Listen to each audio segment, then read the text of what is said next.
শনিবার দিনব্যাপী প্রবাসী বাংলাদেশিদের পদচারণায় মুখর হয়ে ওঠে কুয়ালালামপুরের ক্রাফট কালচারাল কমপ্লেক্স। সমবেত কণ্ঠে রবীন্দ্রসঙ্গীতের মধ্য দিয়ে শুরু হয় বৈশাখ উৎসব। এই সময় পুরো এলাকা যেন পরিণত হয় এক টুকরো বাংলাদেশে।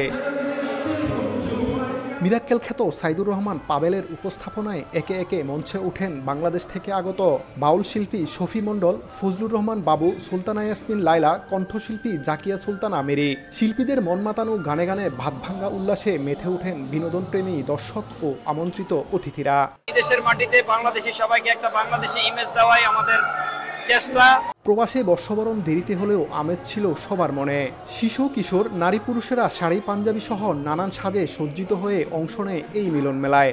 আমরা যেহেতু দেশের বাইরে থাকি, সো দেশের এই ধরনের একটা প্রোগ্রাম আমাদের অনেক ভালো লাগে। বিদেশের মাটিতে বাংলাদেশের সংস্কৃতি, বাংলাদেশের ভাষা, বাংলাদেশের কৃষ্টি কালচার আরো ফুটে উঠুক। মালয়েশিয়াতে এত বড় একটা প্রোগ্রাম, এত বাঙালি দেখে আমার খুব এক্সাইটমেন্ট লাগছে।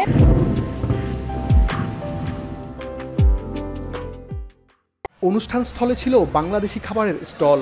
গানের ফাঁকে ফাঁকে বৈশাখী মেলায় দেশি খাবারের স্বাদ নিয়েছেন প্রবাসীরা, যেখানে দেশীয় স্বাদের পিঠাপুলি আর নানা ধরনের খাবারের সমারোহ।